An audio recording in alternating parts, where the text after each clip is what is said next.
This week on Main Streets and Back Roads, we're at Kernersville, North Carolina at Korners Folly.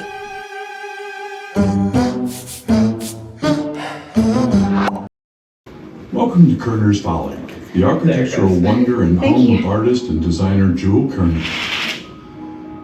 In 1878, at the age of 27, Jule began construction on Korners Folly. At the time, he was a bachelor and wanted to build a structure for both work and play. He designed Korners Folly as a showplace for his burgeoning interior decorating and furniture design business.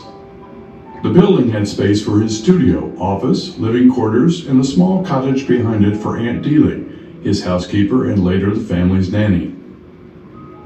As a designer, Jule was constantly renovating the building to incorporate new decorating concepts. In many ways, Korners Folly became a testament to his creative genius and eccentric personality. In architectural terms, a folly can describe a building with multiple purposes. A folly can also describe an overly ornamental or extravagant structure. A folly can be a foolish act or an excessively costly or unprofitable undertaking. At the age of 27, trying to make a name for himself, any of these definitions could have proved to be true of Jule Korner's Folly. Jule began to earn a reputation for his design skills. But before his business could really take off, he was offered an advertising job with Blackwell Tobacco Company. Blackwell hired Jule to create an outdoor advertising campaign for their signature product, Bull Durham Tobacco. Jule traveled across the United States painting large bulls on the sides of barns, boulders, and downtown buildings. In 1883 alone, Jule and his team produced more than 66,000 square feet of painted bulls in 7 states, some as tall as 150 feet. In the late 1880s, Blackwell Tobacco Company was purchased by the Duke family. Jule's campaign was such a success he was asked to move to New York and manage their advertising department. The Dukes promised to make Jule a millionaire. Instead, he declined the offer, saying, "Better one's own path, though imperfect, than the path of another well-made." Becoming a millionaire was not his ambition. He preferred to work out his own future, and he was excited about the home he built in Kernersville, to which he soon expected to bring his bride-to-be. In 1886, Jule married his bride-to-be, Holly Alice Maston of Winston-Salem. Immediately, they began renovating Korners Folly to suit the needs of their growing family. Together, they had 2 children, a son, Gilmer, born in 1887, and a daughter, Doré, born in 1889. With his family settled in Kernersville, Jule poured his effort full-time into Korners Folly and his company, the Reuben Rank Interior Decorating and House Furnishings Company. We are as well equipped as any house in America for high-class interior decorative artwork. We sell all grades of wallpapers, from ingrains to the most artistic, handmade, real leather, hand-painted tapestries, and so forth. We sell carpets, curtains, fine grains of furniture, grills, grates, mantels, tiles, and so forth. Everything to match the decorations. As a catalog home, each room offers an array of unique, original furnishings and artwork, cast plaster details, carved woodwork, and elaborate hand-laid tile. There are 15 original fireplaces used to heat the home, and a system of windows, transoms, and ventilation grates used to circulate air and keep the house cool in the summer. Today, this eccentric structure comprises 22 rooms on 3 floors and 7 levels. Ceiling heights range from 5.5 feet to 25 feet. Decorative hand-painted murals by German artist Caesar Milch are found in nearly every room. In the more than 50 years the Korners lived in Korners Folly, it underwent amazing transformations, constantly being updated with the latest styles and designs. Jule's wife, Holly Alice, had a strong passion for music, theater, and the performing arts. In 1896, she created a children's little theater program, the Juvenile Lyceum. She invited children from Kernersville ages 7 to 13 to come to Korners Folly with the goal of improving their musical, dramatic, literary, and social abilities. 42 children attended the first meeting. Polly Ellis and Jule quickly realized they needed a proper theater, and so Jule built one on the very top floor of Korners Folly. He named it Cupid's Spark Theater because of the elaborate murals adorning the walls. It is believed to be the first private little theater in America. With Jule in charge of set design and Polly Ellis in charge of costumes, the youth of the community continued performances over the next several years. In addition to the theater, Korners Folly also became known locally for its exquisite parties, social gatherings, and dances. Jule delighted in showing off his home and its attributes to visitors. Jule died in 1924, and his wife Polly Alice died in 1934. And that was the last time Korners Folly was lived in as a full-time family home. Despite multiple repurposes, eventually the house sat unused and vulnerable to vandalism for decades. By 1970, the house had weathered considerable damage. Fortunately, a group of 26 local families, including Körner descendants, came together and purchased the home, saving it from the wrecking ball. Together, they got the house listed on the National Register of Historic Places and created the Korners Folly Foundation. The mission of the Korners Folly Foundation is to restore and preserve Korners Folly for the education and enjoyment of the public. From 2012 to 2015, the first major restorative work took place to completely stabilize the exterior structure of Korners Folly.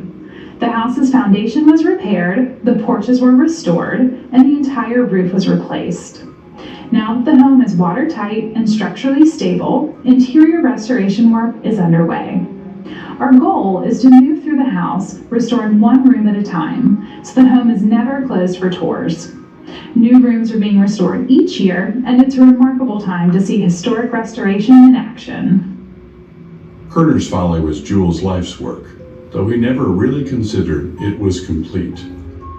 Upon her father's death, Doré described finding new plans for renovation projects in her father's office.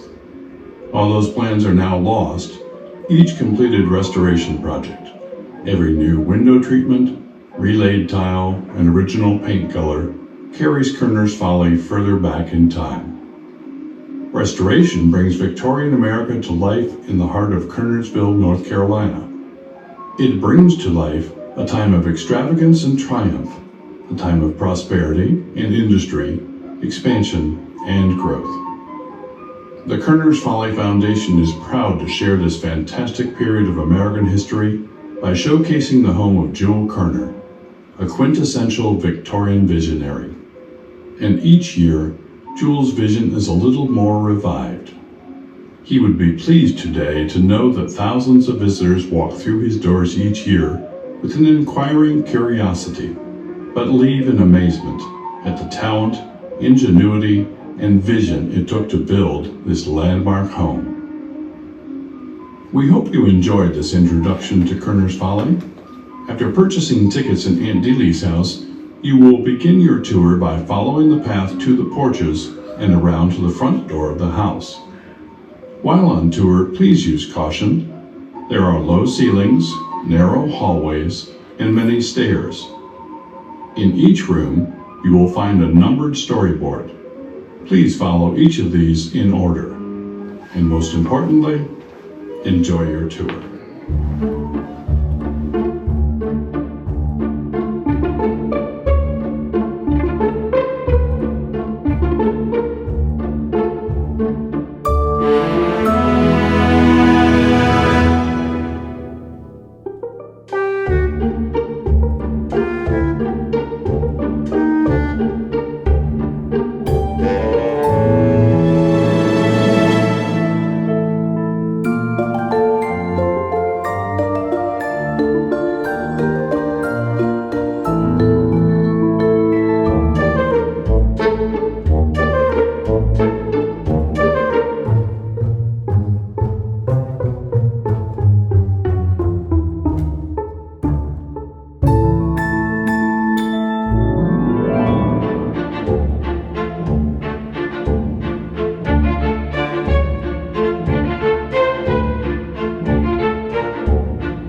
Thanks for following us on our adventure today. Make sure to leave a coin in the witch's corner as you leave so the witch will get distracted and not follow you home.